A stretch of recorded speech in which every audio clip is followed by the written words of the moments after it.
Living को हिंदी में कहते हैं रखेल। वाह, देखो ये बहन जानती हैं कि कितना गलत शब्द है ये, जिसे आज लिव इन रिलेशनशिप कहा जा रहा है, वो पुराने जमाने में ये शब्द था। देख लीजिए, और अब लोग इस शब्द को छिपाने के लिए नया शब्द ले आए, और इसलिए भारत की संस्कृति बर्बाद करके ही कुछ लोग करने पे तुले हैं। लेकिन आप लोग समझ गए, तो आप सब कितने लोग सहमत हैं इस बात से कि लिव इन को क्या कहते हैं पुराने भाषा में? यही कहते हैं। गुरुदेव, मेरा आपसे एक प्रश्न था जी। मैं जयपुर राजस्थान से आई हूँ जी। इंसान को जो भी मिलता है उसके कर्मों से मिलता है या मेहनत से मिलता है? कर्मों से भी मिलता है। कर्म और मेहनत एक ही बात है। जब हम कर्म करेंगे तो मेहनत हो ही जाएगी, और मेहनत करेंगे तो वो कर्म ही होगा। बिना मेहनत के कर्म नहीं हो सकता, बिना कर्म के मेहनत नहीं हो सकती। नसीब में होता है? हाँ, नसीब भी होता है। जो आज आप करेंगे, कई लोग क्या होते हैं, ज़्यादा मेहनत करते हैं पर उनका पेट भी नहीं भरता, और कुछ लोग होते हैं जो कम काम करते हैं, कुछ भी नहीं करते, फिर भी उनके पास खूब धन है। तो जो पिछले जन्म में व्यक्ति पुण्य करता है, वो पुण्य इस जन्म में उसे कम मेहनत से भी ज़्यादा धन देता है। तो उसका नसीब था कि पहले अच्छा किया था, आज उसको अच्छा मिल रहा है। और जो बुरा करता है उसे बुरा मिलता, वो कितनी भी मेहनत करे परेशान ही रहता। गुरुदेव, प्रेमानंद महाराज कह रहे थे कि कर्म हमने इतने बुरे किए हैं, अगर भगवान चाहे तो हमें इतनी बुरी सज़ा दे सकता है, लेकिन उन्होंने हमें दी नहीं, हमें इंसान बना। तो हमने इतने बुरे कर्म जब किए हैं तो फिर हमें इंसान क्यों बना दिया? हमने बुरे कर्म किए हैं, इंसान इसलिए बना दिया कि अब मौका दे रहे हैं अच्छे कर्म करके आओ और 84 से मुक्त हो जाओ। 84 लाख योनियों अच्छे कर्म करने के लिए विधाता ने यहाँ पर भेजा। गुरुदेव, मेरी मदर है 75 ईयर्स की, जिनका पूरा जीवन मेहनत करने में निकल गया जी। अब उनकी उम्र हो चुकी, आज भी वो कहती है कि मैं एक लात मारूं ना तो पेड़ गिरा दूं, मुझ में आज भी इतनी हिम्मत है। उनका पूरा जीवन मेहनत में निकल गया।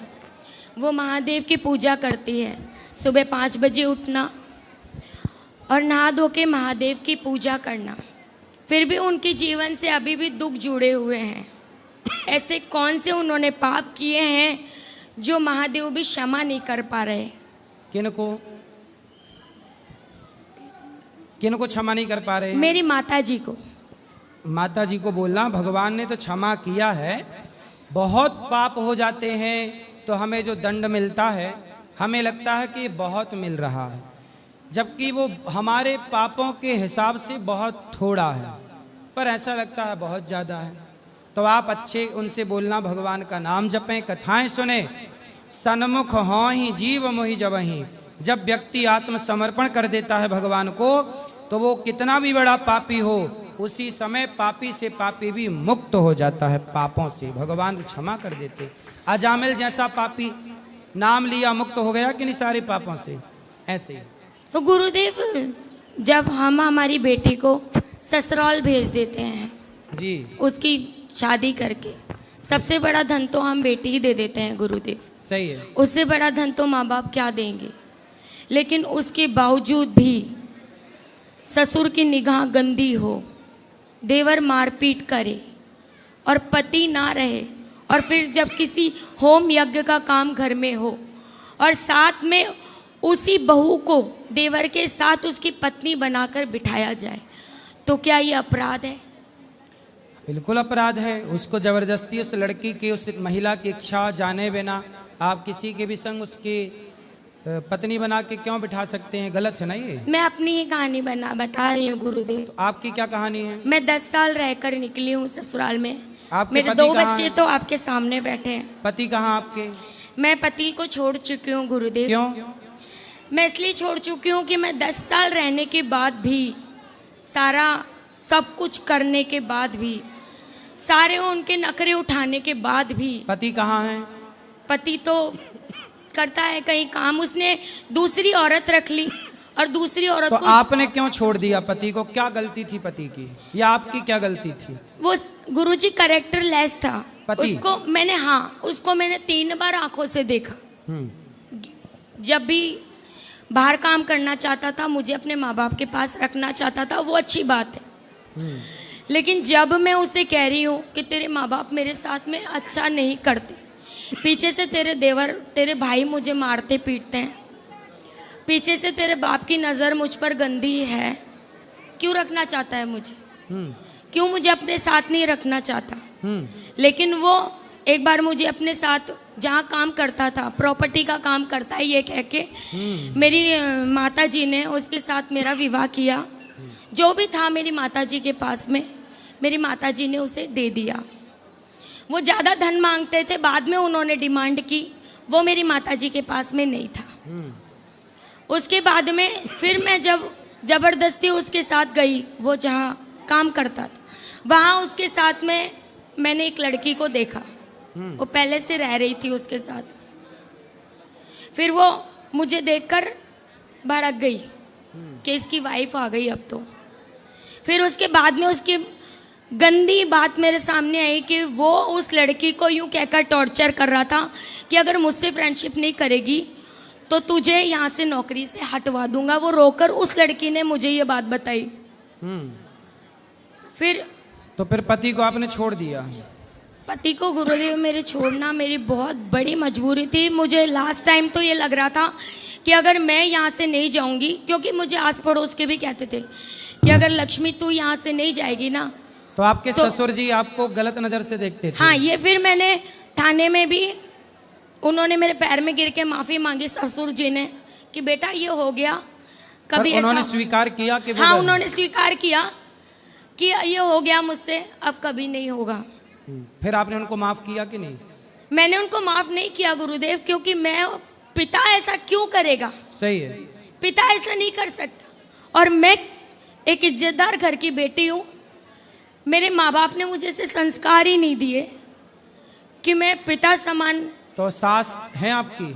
सास है, वो अपना ही दबदबा रखना चाहती थी गुरुदेव, वो चाहती नहीं थी मुझे नौकरानी की तरह रखती थी, उसको पता नहीं गुरुदेव। तो सास ने आपके ससुर को डांटा नहीं कि तुम क्या अपनी बहू पे गलत नजर रख रहे हो? गुरुदेव वो पूरा घर ही कैरेक्टर लेस था।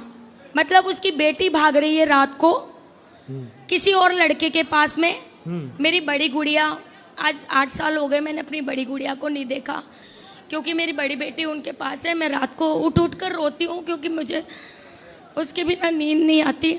मैं सोचती हूँ मैं 2 बच्चों को पाल रही हूँ तो वो मेरे लिए बोझ नहीं है। सही है। मैंने कई बार उसको माफ़ी मांगी, उससे हाथ जोड़े कि मेरी बच्ची ला दे, मुझे तुझसे कुछ नहीं चाहिए, मैं तुझ पे कोई केस नहीं करूँ। अब आप कहाँ रहती हैं और कैसे इन बच्चों का लालन पालन होता है? मैं गुरुदेव बस इसी बात के लिए आपके पास आई थी। मेरा YouTube चैनल एक चला रखा है मैंने, 2 साल से उस पर मेहनत कर रही हूँ, मुझे कोई प्रोग्रेस नहीं है। बस मैं चाहती हूँ कि मेरे चैनलों से मुझे इतनी इनकम मिल जाए। चैनल पे क्या डालती हैं आप? मैं आपकी कृपा से, आपके आशीर्वाद से, मुझे बचपन से डांस गॉड गिफ्ट है। अच्छा। मैंने वो ही वापस से शुरू कर दिया। तो डांस सिखाती हैं बच्चों को? नहीं, मैं डांस खुद करती हूँ मेरे चैनल पे। अच्छा, अच्छी लोकेशन। तो सिखाओ भी ना, सिखाओ। मैं पहले सिखाती थी गुरुदेव, लेकिन मेरी मतलब कंडीशन भी सही नहीं है और मेरी गूदड़ी भी इतनी नहीं है गुरुदेव। कोई बात नहीं, सिखाओ तो बच्चे सीखेंगे, उसका पैसा मिलेगा, उससे आपका परिवार आगे बढ़ेगा। तो हर जगह औरत को क्यों गलत ठहराया जाता है कि औरत का ही कैरेक्टर लेस है? नहीं, ऐसी भी औरतें नहीं ठहराया जाता, ऐसी भी औरतें गलत होता है। अब उस केस में आपके ससुर जी गलत हैं, पुरुष हैं वो, तो पुरुष गलत है, जो गलत है वो गलत है। मतलब हम भी तो इस जमाने की होकर उस जमाने की सोच रखकर सब कुछ बर्दाश्त कर रहे हैं, तो सास ससुर की भी कुछ इज्जत बनती। उसने दूसरी शादी कर ली गुरुदेव, पति ने। हाँ, उसने दूसरी शादी करके दूसरी औरत को जहर भी दे दिया। तलाक हो गया आपका? नहीं गुरुदेव, मेरा तलाक नहीं हुआ। और दूसरी, अब तीसरी शादी कर ली, जिसके 3 बच्चे हैं और तीनों बच्चों की माँ को रख रहा है वो। चलो, उसका यही काम है, इससे उससे इससे उससे क्या करोगे? समझाया ही लाओ, कभी तो समझाएं उसको, कल आएगी। गुरुदेव मुझे आशीर्वाद के रूप में भगवान आपको सुखी रखें, आपका कार्य आगे बढ़े, भगवान से यही प्रार्थना है, आपका YouTube चैनल बढ़िया चले। गुरुदेव एक मिनट, गुरुदेव